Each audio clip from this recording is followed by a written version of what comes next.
The park was Ethan's sanctuary, a quiet corner of cairn flowers blooming wild under the oak trees, where he'd sit for hours, biology textbook open, dreaming of medical school. At 17, my son was a lanky kid with big ideas, his nose always buried in notes about photosynthesis or cell division. That evening, the air was thick with summer heat, and Ethan was sprawled on a bench, scribbling furiously for his final exam. He didn't notice the two neighbors watching from their pristine porches, their whispers sharp with suspicion. To them, a black teenager lingering in their manicured suburb wasn't studying was trouble. Mrs. Carver, with her pinched lips and HOA presidency, called the police first. Mr. Larson, her loyal sidekick, backed her up, claiming Ethan was loitering with intent. Intent for what? They didn't care to ask. By the time the patrol car rolled up, Ethan was mid-sentence, explaining mitosis to himself.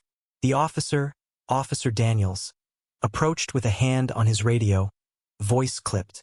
"Son, we got a report about suspicious behavior. You need to move along." Ethan froze, his pencil dropping. "I'm just studying," he stammered, pointing to his scattered notes. The neighbors stood firm, arms crossed, their accusations drowning out his truth. The confrontation escalated fast. Mrs. Carver's voice rose, shrill and unrelenting. "He's been here too long. This isn't a library." Ethan's eyes darted between her and the officer, his heart pounding. He tried to explain his exam was tomorrow, his home too noisy with younger siblings, but Larson cut him off.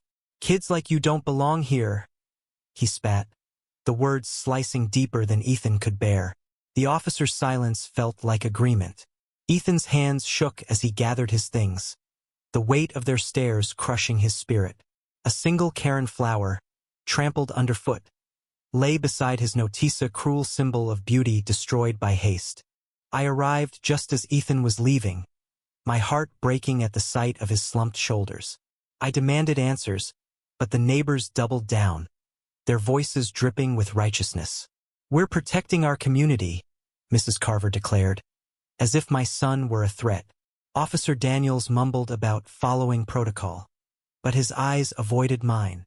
I wanted to scream, to shake them into seeing Ethan's humanity, his dreams, his diligence, but their minds were closed. The damage was done. Ethan didn't speak the whole way home, his biology book clutched like a shield. That night, he failed his exam. The boy who'd spent months preparing couldn't focus, haunted by the sting of being judged for existing. Weeks later, the neighbors faced no consequences, their lives untouched, while Ethan's confidence crumbled.